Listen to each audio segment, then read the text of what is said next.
Assalamu alaikum wa rahmatullahi wa barakatuh, chers frères et sœurs. Saviez-vous que l'islam, à travers ses enseignements divins, nous offre des signes clairs à observer pour notre sécurité spirituelle et physique? À travers la guidance du Coran et des hadiths du prophète Muhammad, que la paix et la bénédiction soient sur lui. Il y a des moments où rester chez soi devient non seulement une précaution, mais un acte de foi. Dans cette vidéo, nous allons explorer ces signes qui, une fois reconnus, nous invitent à nous protéger et à renforcer notre lien avec Allah en nous retirant de certaines situations dangereuses. Avant de commencer, si vous ne l'avez pas encore fait, abonnez-vous à notre chaîne Perspective du Coran.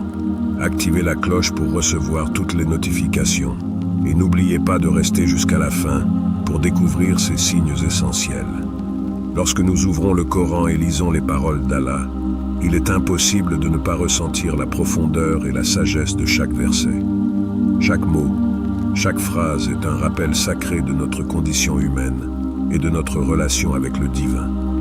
Allah, dans sa miséricorde infinie, nous a envoyé des signes clairs pour nous guider dans ce monde temporaire, nous protéger des dangers et nous permettre de nous rapprocher de lui. Prenons un instant pour réfléchir sur ce verset. Et ne vous jetez pas par vos propres mains dans la destruction. Sourate Al-Baqarah, verset 195. Ces mots résonnent d'une manière particulière. Ils nous interpellent non seulement sur notre responsabilité de préserver notre vie physique, mais aussi notre santé spirituelle. La destruction dont parle Allah ne se limite pas à une mort physique. Elle peut aussi signifier la ruine de notre âme. Il est facile dans ce monde plein de distractions et de tentations de se perdre dans des comportements autodestructeurs.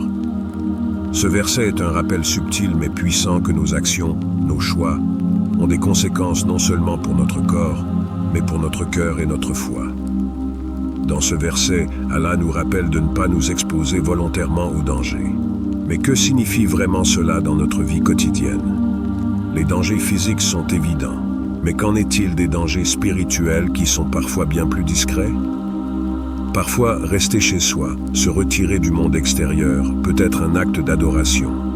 Cela ne signifie pas fuir les responsabilités, mais choisir la sécurité, se préserver des influences néfastes et des épreuves inutiles. C'est un moment pour se reconnecter à Allah, pour trouver refuge dans la sérénité et la paix intérieure. Le prophète Muhammad, que la paix et les bénédictions soient sur lui, a précisé cette idée avec encore plus de clarté dans un hadith authentique rapporté par Saïd al-Bukhari. Si vous apprenez qu'une épidémie s'est déclarée dans une région, n'y entrez pas. Et si elle se déclare dans l'endroit où vous vous trouvez, n'en sortez pas. Ces paroles prophétiques révèlent une sagesse éternelle. Bien avant que les sciences modernes ne comprennent la nature des maladies et des épidémies, l'islam, à travers le prophète Muhammad, a offert une guidance préventive. Il ne s'agissait pas uniquement de protéger son corps, mais aussi de protéger la communauté. En suivant ces directives, nous manifestons notre foi en Allah, notre confiance en ses enseignements et notre responsabilité envers nos frères et sœurs. Il y a quelque chose de profondément rassurant dans cette notion. Ce hadith nous enseigne que l'islam ne sépare pas le corps de l'âme, que chaque action physique a une répercussion spirituelle. En choisissant de rester à l'écart d'un lieu frappé par une épidémie, nous faisons bien plus que prendre une précaution de santé. Nous faisons preuve d'obéissance à Allah, nous reconnaissons les signes qu'il nous envoie et nous les intégrons dans notre vie quotidienne. Mais il y a un autre niveau de réflexion que ce verset et ce hadith nous invitent à explorer. L'épidémie, bien qu'elle soit physique, symbolise également les troubles spirituels, les tempêtes intérieures que nous traversons. Parfois, l'agitation dans le monde extérieur n'est qu'un miroir des luttes spirituelles que nous menons en nous-mêmes. Rester chez soi, s'isoler temporairement, peut être un acte de purification, un moment pour revenir à l'essentiel, pour se recentrer sur Allah et sur sa guidance. Dans un monde qui ne cesse de nous appeler vers l'extérieur, ce geste de retrait devient un acte de rébellion contre l'agitation mondaine et une soumission totale à la volonté divine. En définitive, rester chez soi lorsque les signes se manifestent dans le monde est bien plus qu'une mesure de précaution. C'est une opportunité pour renforcer notre lien avec Allah, pour comprendre sa sagesse et pour protéger non seulement nos corps, mais aussi nos âmes. Le monde extérieur peut être rempli de turbulences, mais la paix véritable réside dans la connexion avec le Créateur, dans l'écoute de ses signes et dans la mise en pratique de ses enseignements. La maison devient alors non seulement un refuge physique, mais un sanctuaire spirituel où la foi est nourrie et renforcée. Dans ce monde en constante évolution, l'incertitude devient presque une constante de nos vies. À tout moment, une crise peut survenir, qu'elle soit sous la forme d'une pandémie mondiale, d'une catastrophe naturelle dévastatrice ou encore de troubles politiques qui bouleversent l'ordre établi. Ces crises, bien qu'imprévisibles et effrayantes, sont bien plus que des événements aléatoires. En tant que croyants, nous comprenons que ces bouleversements sont des rappels divins, des signes qu'Allah nous envoie pour nous rappeler notre fragilité et notre besoin de sa guidance. Il est aisé de succomber à la peur et à l'incertitude lorsque ces événements frappent, mais l'islam nous enseigne une autre approche, celle de la patience et de la confiance en la volonté divine. Allah, dans sa sagesse infinie, ne nous laisse pas démunis face à ces crises. Il nous a donné des signes à observer, des principes à suivre pour naviguer à travers ces tempêtes de la vie. Lorsque le monde extérieur est plongé dans le chaos, l'islam nous recommande de nous retirer temporairement dans nos foyers, de nous protéger et de réfléchir à la leçon derrière chaque épreuve. Le prophète Muhammad, que la paix et la bénédiction d'Allah soient sur lui, a lui-même offert une guidance précieuse sur la manière de réagir en période de crise. Lors des épidémies, il enseignait non seulement l'importance de la quarantaine pour contenir la propagation de la maladie, mais il soulignait également la nécessité de garder une foi ferme en Allah. Il nous est dit dans un hadith rapporté par Saïd al-Bukhari, « Si vous apprenez qu'une épidémie s'est déclarée dans une région, n'y entrez pas, et si elle se déclare dans l'endroit où vous vous trouvez, n'en sortez pas. » Ces paroles nous enseignent une leçon cruciale. Parfois, la meilleure action est de ne pas agir. Rester chez soi, limiter ses mouvements et se retirer temporairement du monde extérieur devient alors un acte d'adoration, un signe de soumission à la volonté d'Allah. Le prophète, bien avant que les sciences médicales modernes ne puissent l'expliquer, avait déjà compris que la meilleure manière de répondre à une épidémie était de contenir sa propagation. Mais cette recommandation va bien au-delà de la prévention médicale. Elle est un rappel spirituel que, dans chaque crise, Allah a tracé une voie de protection pour nous, si nous acceptons de suivre ses enseignements. Aujourd'hui, lorsque nous faisons face à des crises similaires, qu'elles soient dues à une pandémie, à des catastrophes naturelles ou à des troubles politiques, les mêmes principes s'appliquent. Nous sommes appelés à faire preuve de prudence, à suivre les mesures de protection et à éviter de prendre des risques inutiles. Mais au-delà de ces gestes, il y a une dimension spirituelle. Chaque crise est un test. Elle est là pour nous rappeler que dans les moments de vulnérabilité, nous devons nous tourner vers Allah avec confiance et patience. Rester chez soi dans ce contexte n'est pas seulement une action physique, c'est un acte de soumission, un signe que nous reconnaissons notre dépendance envers Allah et que nous acceptons sa sagesse. Loin d'être une retraite forcée, c'est une opportunité de redécouvrir notre foyer comme un espace sacré où la spiritualité peut s'épanouir.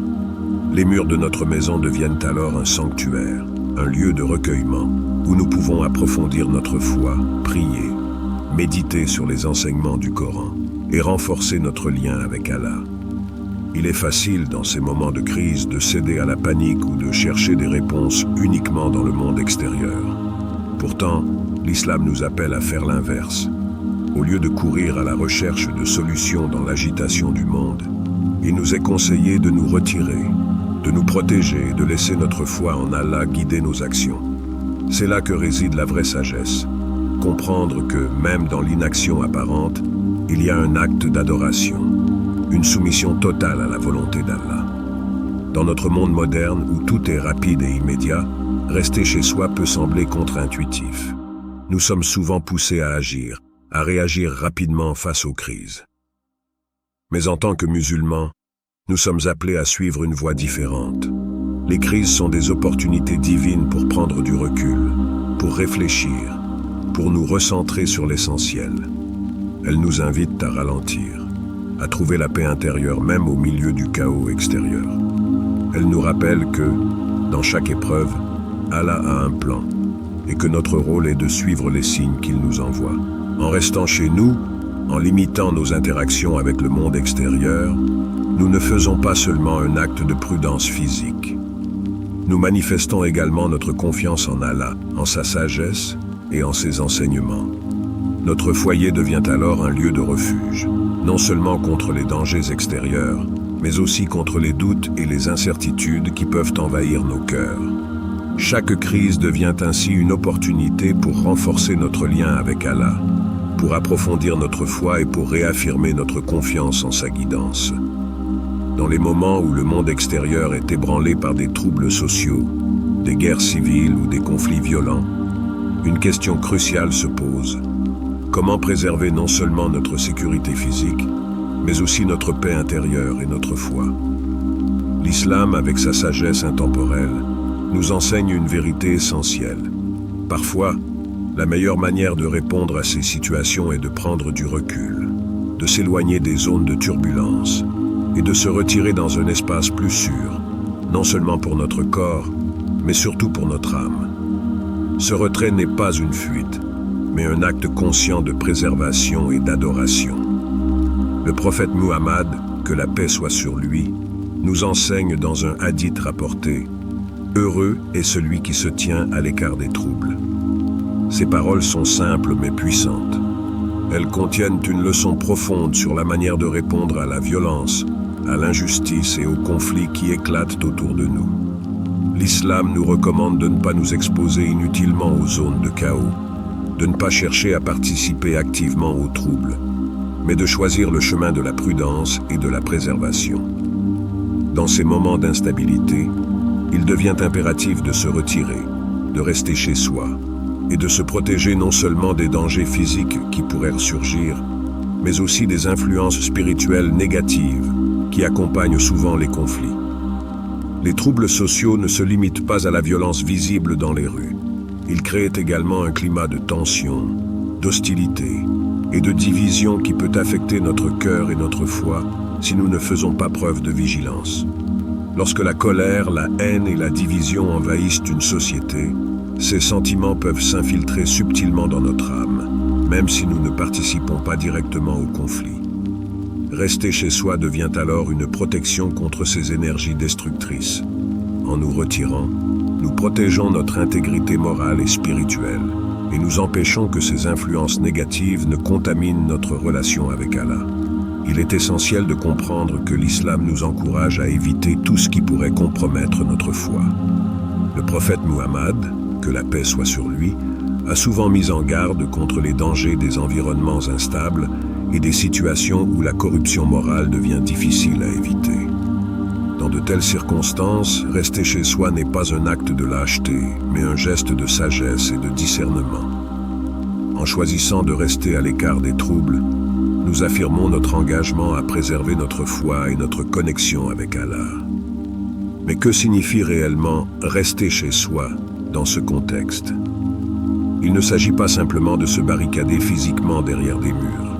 Cela signifie aussi créer un espace de paix et de tranquillité dans nos cœurs. C'est là que la véritable protection commence. Le monde extérieur peut être en proie au chaos, mais à l'intérieur de notre foyer, et plus encore, à l'intérieur de nous-mêmes, nous pouvons cultiver une sérénité, une foi et une stabilité spirituelle qui ne peuvent être ébranlées par les événements extérieurs. Se retirer chez soi, dans ce sens, devient un acte de dévotion.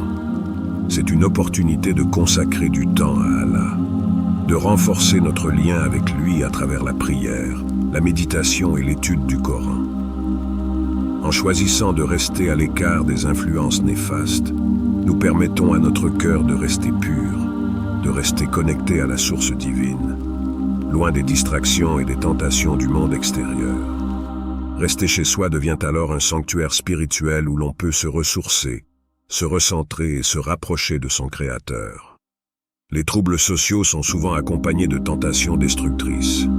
La colère, la frustration et le désespoir peuvent nous pousser à des actions ou à des pensées qui vont à l'encontre des enseignements de l'islam. En nous retirant, en prenant du recul, nous évitons ces pièges.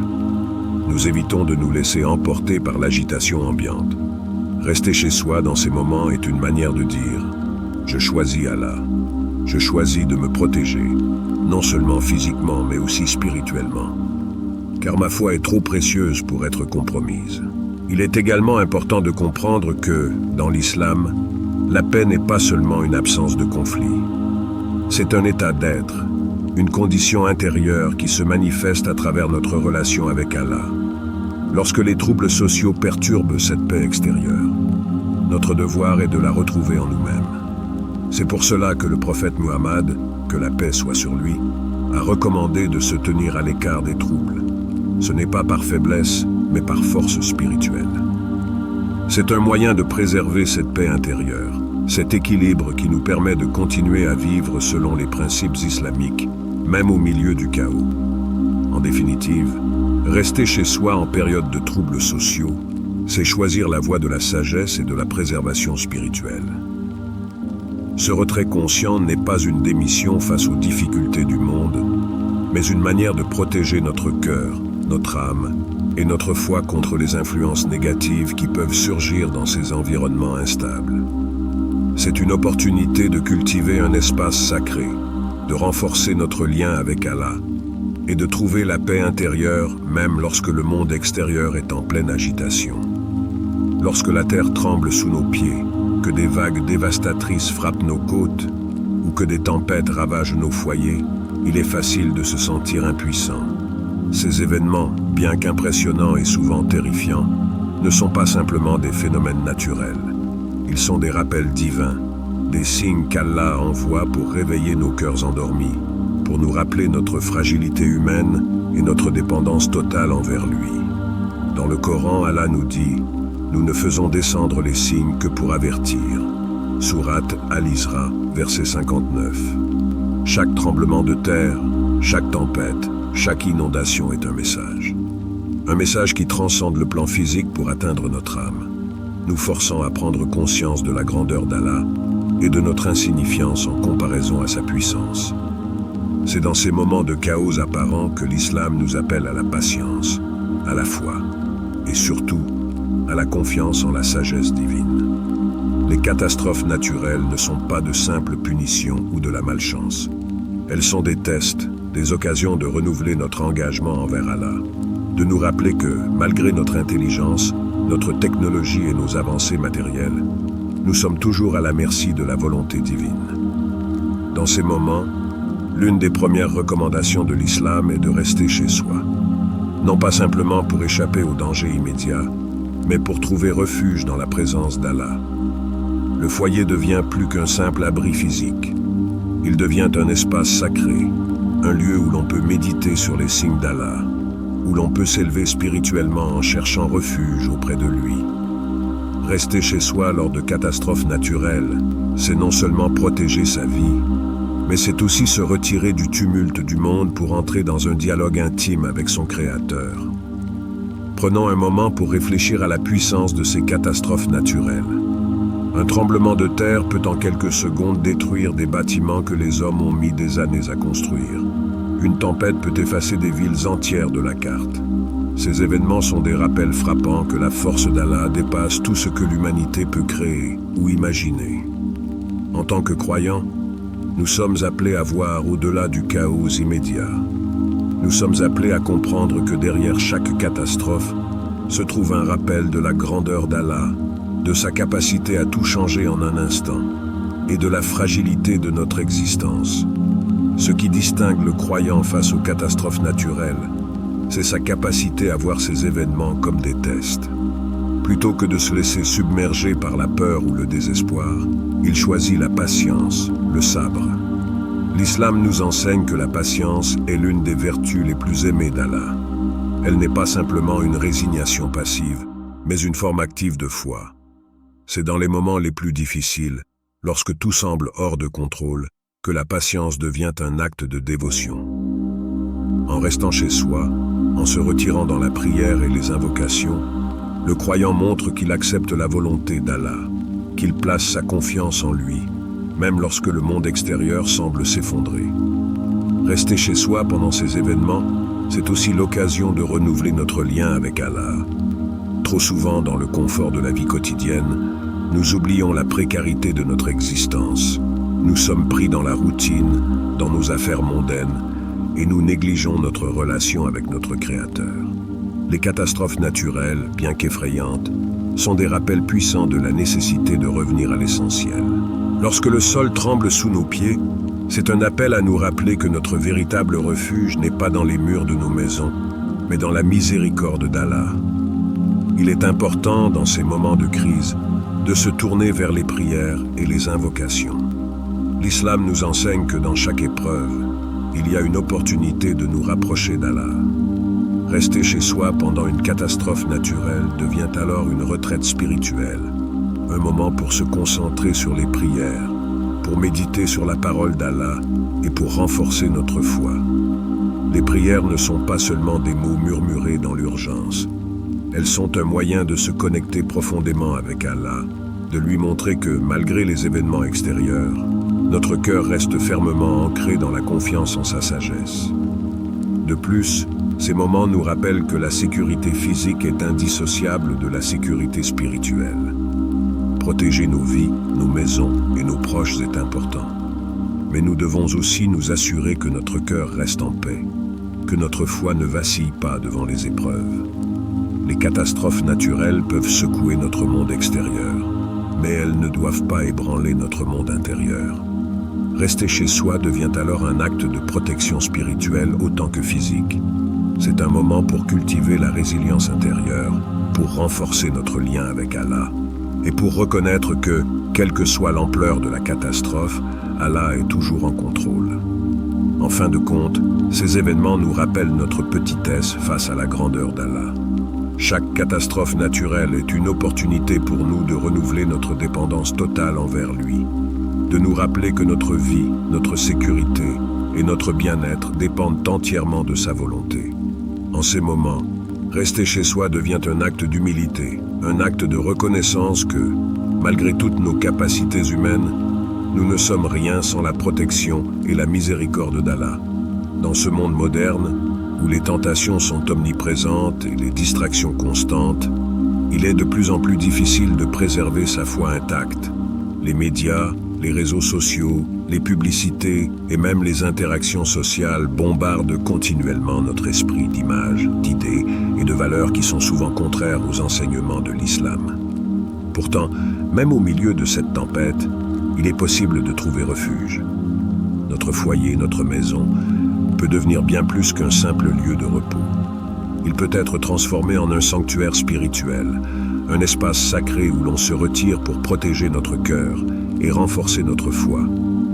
Le prophète Muhammad, que la paix et les bénédictions soient sur lui, a prédit que viendrait un temps où les influences extérieures deviendraient si fortes que le meilleur bien pour un musulman serait de se retirer loin des troubles. Il disait: viendra un temps où le meilleur bien d'un musulman sera son troupeau, qui l'emmènera loin des troubles pour préserver sa foi. Ces paroles prophétiques résonnent encore plus fort aujourd'hui, dans notre ère de modernité, où l'accès aux influences néfastes est plus facile que jamais. Les tentations matérielles, sociales et médiatiques peuvent se glisser subtilement dans nos vies, modifiant petit à petit notre vision du monde, nos valeurs et même notre relation avec Allah. Dans ce contexte, se retirer chez soi, créer un espace de paix et de dévotion, devient un acte de résistance contre ces influences destructrices. Ce n'est pas un simple acte de retrait physique, mais une protection spirituelle active. Rester chez soi dans ce sens ne signifie pas fuir les responsabilités du monde. Au contraire, c'est une stratégie consciente pour préserver sa foi.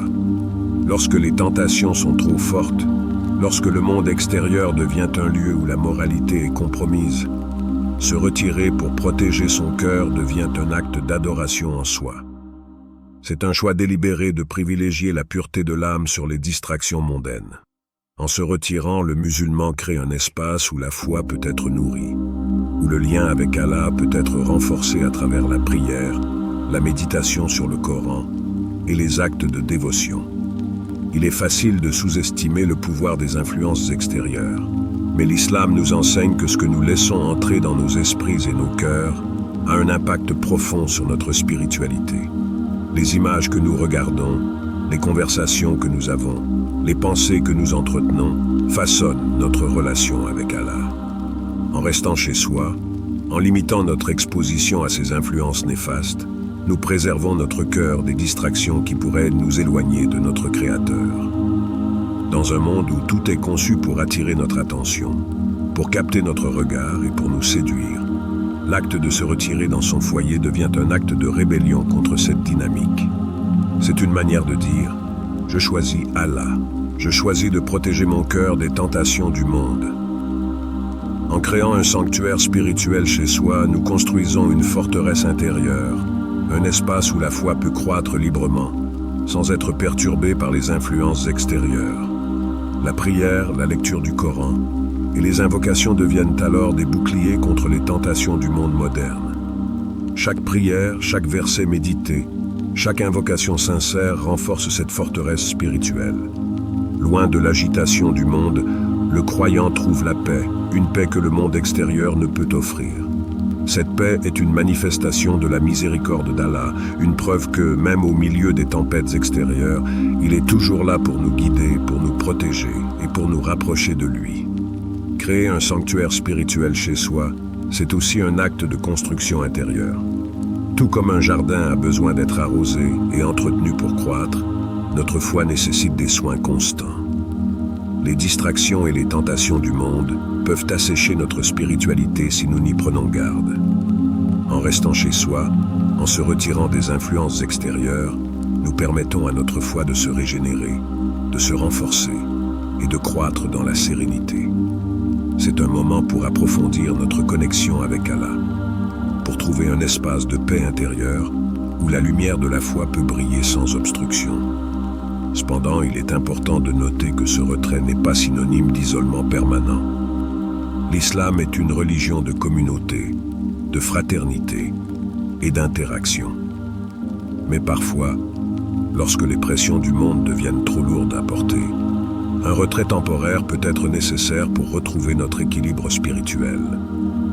Rester chez soi dans ces moments devient une pause nécessaire pour retrouver notre centre, pour se reconnecter à Allah et pour recharger notre foi afin de mieux affronter le monde extérieur. Dans un monde où tout va trop vite, où les valeurs sont constamment redéfinies et où la foi est parfois reléguée au second plan, se retirer chez soi pour se ressourcer spirituellement est un acte de foi. C'est un rappel que peu importe ce que le monde extérieur nous présente, notre véritable refuge est auprès d'Allah. Et ce refuge commence dans nos cœurs, dans nos foyers, où nous pouvons cultiver un environnement propice à la paix intérieure, à la réflexion et à la croissance spirituelle. Ainsi, notre maison devient un sanctuaire, un lieu où l'on se retire pour se protéger des influences néfastes, pour méditer sur les bénédictions d'Allah et pour renforcer notre foi. Dans ce sanctuaire, nous trouvons non seulement la sécurité physique, mais aussi la sécurité spirituelle. Nous trouvons la paix qui nous permet de naviguer à travers les tentations du monde avec force, résilience et une foi inébranlable en Allah. Chers frères et sœurs, à travers ces signes et enseignements islamiques, nous voyons que rester chez soi, dans certaines situations, est bien plus qu'une précaution physique. C'est un acte de foi, un engagement à suivre les directives divines pour préserver notre santé, notre foi et notre communauté. Puissions-nous tous trouver refuge dans nos maisons, dans la paix d'Allah et dans la certitude que chaque épreuve est une opportunité de grandir spirituellement. Barakallahu fikoum, et que la paix et la miséricorde d'Allah soient avec vous. Partage ta réponse dans les commentaires et n'oublie pas de liker et de t'abonner à notre chaîne Perspective du Coran. Qu'Allah vous accorde la baraka dans chaque aspect de votre vie.